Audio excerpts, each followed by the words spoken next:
Hi friends, welcome to my channel Soni talks. ఎలా ఉన్నారు? అందరూ బాగున్నారా?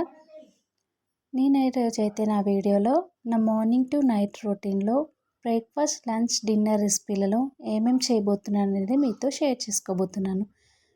సో ఈ వీడియోనైతే ఎండ్ వరకు చూడండి. నేనైతే మార్నింగ్ లేచిన తర్వాత ఫ్రెష్ అప్ అయిన తర్వాత నా డేనైతే ఇలా టీతో స్టార్ట్ చేస్తాను. సో చాలా రిఫ్రెషింగ్గా అనిపిస్తుంది.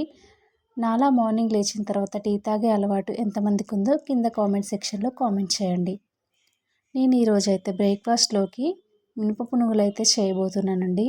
వీటి కోసం ముందుగా మినపగుళ్ళని ఓవర్ నైట్ అయితే నానబెట్టుకున్నాను.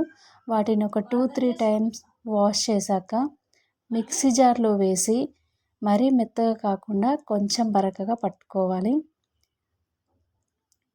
ఇలా పట్టుకున్న పిండిని ఒక బౌల్లోకి ట్రాన్స్ఫర్ చేసుకొని అందులో 2 స్పూన్స్ ఆఫ్ రైస్ ఫ్లోర్ని యాడ్ చేసుకోవాలి.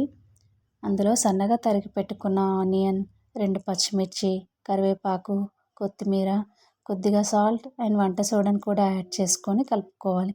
ఇప్పుడు ఒక కడాయిలో ఆయిల్ వేసుకొని అందులో చిన్న చిన్న పునుగులుగా వేసుకోవాలి.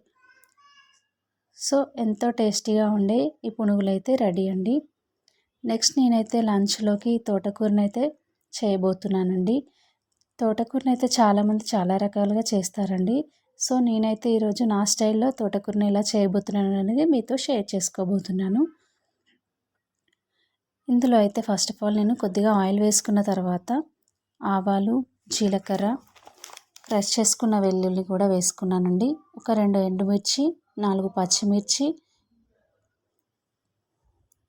అవి కొంచెం వేగిన తర్వాత అందులో సన్నగా తరిపెట్టుకున్న ఆనియన్ కూడా వేసుకున్నానండి. కొద్దిగా కరివేపాకు కూడా వేసుకున్నాను. సో అవి మగ్గన కోసం అయితే కొద్దిగా సాల్ట్ కూడా వేసుకున్నానండి. అవి కాస్త మగ్గిన తర్వాత కొంచెం పసుపునైతే నేను యాడ్ చేసుకుంటున్నానండి. సో ఇక్కడ మనమైతే ముందుగా నీట్గా వాష్ చేసుకున్న తోటకూరనైతే ఇందులో వేస్తున్నాను. అది ఒక 2 నిమిషాలు మగ్గిన తర్వాత అందులో అయితే 2 కట్ చేసుకున్న టమాటాలను అయితే వేస్తున్నానండి. అవి కూడా కొద్దిగా మగ్గిన తర్వాత ఇందులో అయితే ఒక స్పూన్ అయితే కారం వేసుకుంటున్నానండి. కారం వేసుకోవడం చాలా టేస్టీగా ఉంటుంది కర్రీ అనేది. ఇందులో కొద్దిగా ఒక 2-3 చింతపండు రేకుల్ని, ఒక చిన్న గ్లాసుడు వాటర్ని అయితే యాడ్ చేసుకొని కుక్కర్ మూతని అయితే పెట్టుకున్నానండి. ఒక 2 విజిల్స్ వచ్చిన తర్వాత కర్రీ అయితే ఆల్మోస్ట్ అయితే ఉడికిపోయి ఉంటుందండి.